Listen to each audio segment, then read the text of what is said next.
G K. Nagaraj அவர்களுக்கு தான். இங்க 2 பேரும் திமுக அதிமுக அடிச்சிட்டு இருக்காங்க. ஆனா அண்ணாமலை சொல்றாரு திமுக அதிமுகவும் என்ன வீழ்த்துறதுக்கு ஒன்னா சேர போறாங்கன்னு கோவையில் உட்காந்துட்டு சொல்றாரு. பொருத்தமான குற்றச்சாட்டா இருக்காது? இல்ல, அண்ணாமலை அவர்கள் சொல்றது உண்மை. ஏன்னா ஏற்கனவே வட இந்தியாவுல காங்கிரஸ், திரிணாமுல் காங்கிரஸ், ஆம் ஆத்மி, கம்யூனிஸ்ட் இவங்கெல்லாம் கடும் எதிரிகள். சமாஜ்வாதி பார்ட்டி எல்லாருமே இவங்க எல்லாம் ஒண்ணு சேர்ந்திருக்கிறாங்க. அதனால தமிழ்நாட்டுல பாஜகவின் வளர்ச்சி கண்டு இன்னும் பாஜக இன்னும் வளருகின்ற பொழுது ஒரு காலகட்டத்தில் இவர்கள் ஒன்று சேர்ந்தாலும் கூட ஆச்சரியப்படுவதற்கு வாய்ப்பு இல்லை. உங்க கேள்விக்கு பதில் சொல்லிடுறேன். அடுத்து இப்போ முதலமைச்சர் பேசுறத கேட்டேன். பொய்யா புழுகிறாருங்க.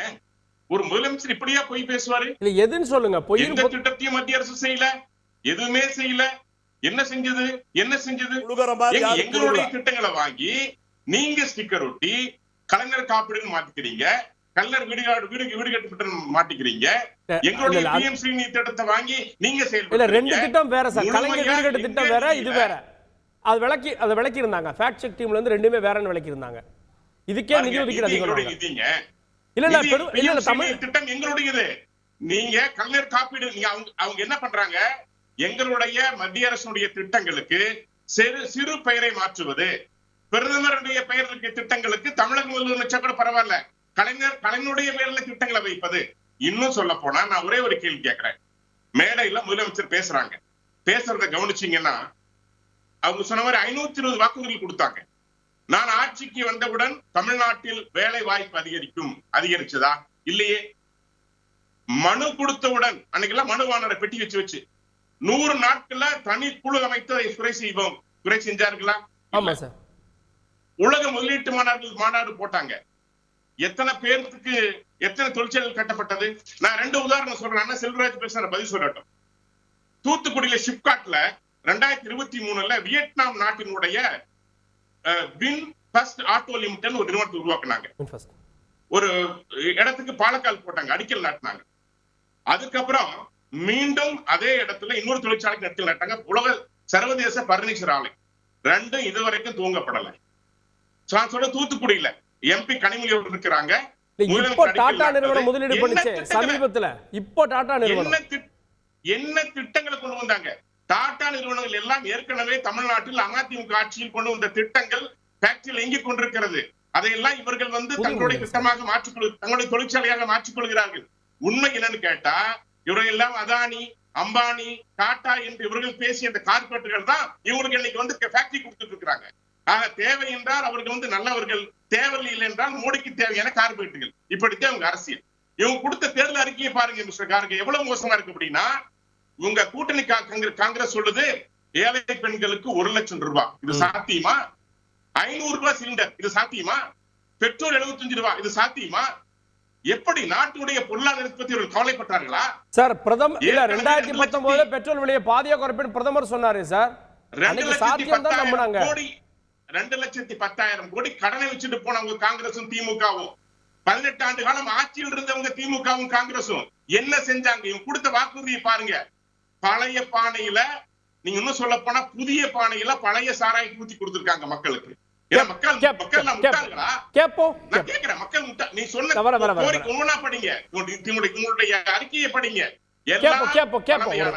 அதிரப்பணமையானது எந்த வகையிலும் இவர்கள் திருந்தவில்லை, மாறவில்லை, மக்களுக்கு எதுவும் செய்யவில்லை என்பதை அறிக்கை காட்டுகிறேன். கேட்போம் காரை செல்வராஜ் அவர்கள்ட்ட. பாஜக எதிர்ப்பு மட்டும்தான் இந்த தேர்தலுடைய மையமா? திமுக கூட்டத்தில் எல்லாரும் எதிர்ப்பது பாஜகவை தான். இன்னும் முதலமைச்சர் சொல்றது அதிமுக பாஜக கூட்டணி உறவு அப்படின்றது. பாஜக எதிர்ப்பு மட்டுமே இந்த முறை கை கொடுக்குன்னு நினைக்கிறீங்க? இல்லை, பாசிச பாஜகவை வீழ்த்துவோம், ஜனநாயகத்தை காப்போம் என்பதுதான் முழக்கம். இது பாராளுமன்ற தேர்தல். அந்த பாராளுமன்ற தேர்தலை மையப்படுத்தி ஒரு இந்தியா கூட்டணியினுடைய கட்சிகள் இங்கே பேசுகிற பொழுது அது நேரடியாக இப்போ தமிழகத்தில் இருக்கிற பாஜகவையும் எதிர்க்கிற குரலாகத்தானே அமையும். இந்த இடத்துல போய் நீங்கள் அதிமுக பேசும்போது இந்த மாதிரி இப்போ சசிராக கேள்வி கேட்குறாங்க. எங்கள் அண்ணன் கோவை செல்வராஜ் பதில் சொன்னார். 545 505 இப்போ வாக்குறுதிகளில் 472 நிறைவேற்றிட்டோம், கொடுக்காத வாக்குறுதிகள் 22 நாங்கள் நிறைவேற்றி இருக்கிறோம் அப்படின்னாங்க. அதில் எந்தெந்த வாக்குறுதிகள் நிறைவேற்றவில்லைன்னு இப்போ சசிரேகா அவர்கள் பதில் சொல்ல போகிறாங்க அடுத்த சுற்றில் அப்படின்னு நான் நினைக்கிறேன். ஸோ இந்த மாதிரி தான் பேச முடியுமே தவிர ஒட்டுமொத்தமாக இந்தியா கூட்டணி என்கிற சார்பில் பேசுகிற பொழுது அது பாஜக எதிர்ப்பு நிலையில் தான் இந்தியாவில் செய்யல. மத்திய அரசு எதுவுமே செய்யல, வஞ்சித்து விட்டது அப்படின்றது அது அதீதமான குற்றச்சாட்டு இல்லையா? அதுதான் இந்த குற்றச்சாட்டை யார் மீது சுமத்தினார் தமிழக முதல்வர்? யார் பதில் சொல்லணும்?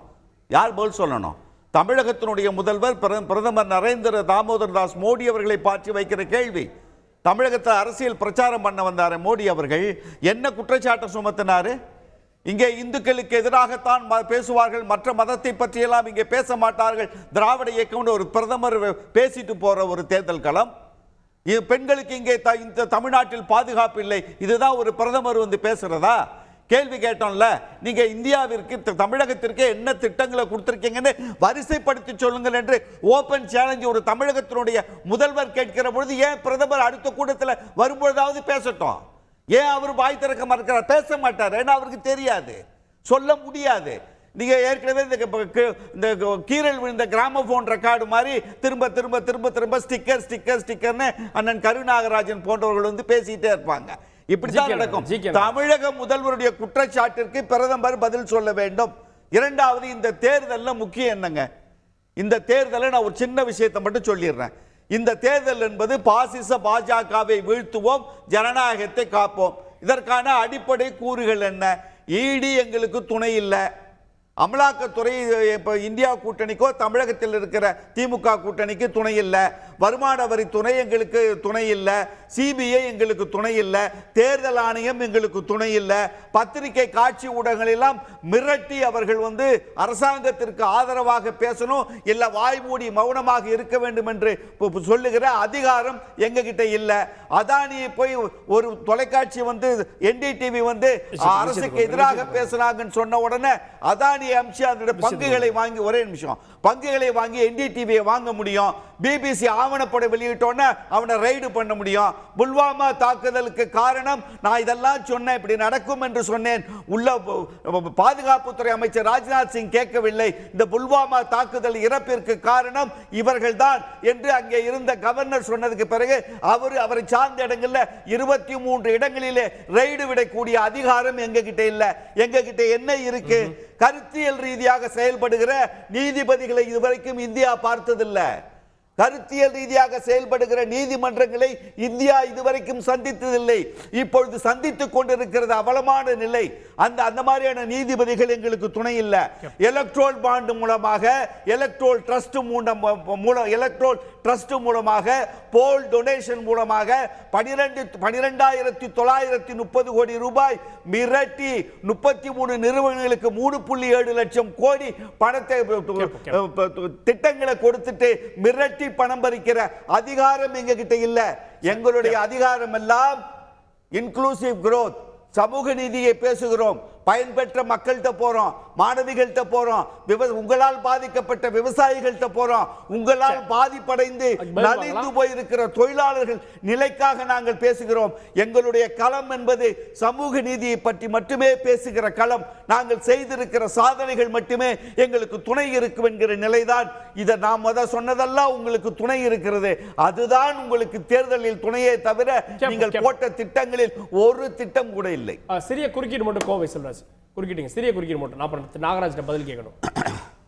அதாவது மரியாதைக்குரிய அண்ணா நாகராஜ் அவர்கள் அப்படியே சொல்லும்போது சொன்னாரு, 62 லட்சம் குடும்பங்களுக்கு கூட்டு குடிநீர் திட்டம் நிறைவேற்றப்பட்டிருக்குது, எல்லா வீட்டுகளுக்கும் குடிநீர் கொடுக்கப்பட்டிருக்கு. அது காரணம் மாநில அரசு 35% போடுது. மாநில அரசு கொடுக்கிற பணத்துக்கு நாங்க என்ன மோடி பேரா வைக்க முடியும்? கலைஞர் பேர் தான் வைக்க முடியும். வீடு கட்டுற திட்டத்துக்கு 2,17,71,000 முதல்ல கொடுக்கறேன்னு சொல்லிட்டு இவங்க வெறும் 70,000 கொடுக்கறாங்க. 2,00,000 நாம கொடுத்தோம். இப்ப அது 3,50,000 உயர்த்தி கலைஞர் பெயர்ல வீடு கட்டும் திட்டம் கொண்டு வந்திருக்கிறோம். அது எங்க முதலமைச்சராக இருக்கக்கூடிய முன்னாள் முதலமைச்சருக்கு தான் பேர் வைக்க முடியும். மாநில அரசு பணம் போடுற திட்டத்துக்கு மோடி போற பேர் வைக்கிறதுக்கு நாங்க ஒண்ணும் யாரும் இழுச்சுவாயின்னு கிடையாது. தமிழ்நாடு எனக்கு ஏமாறாது. அது மட்டுமல்ல, நீங்க சொன்னீங்க மனு வாங்குறது வார்த்தைகள் மட்டும். செய்திகளை உடனுக்குடன் தெரிந்து கொள்ள உடனே சப்ஸ்கிரைப் பண்ணுங்க.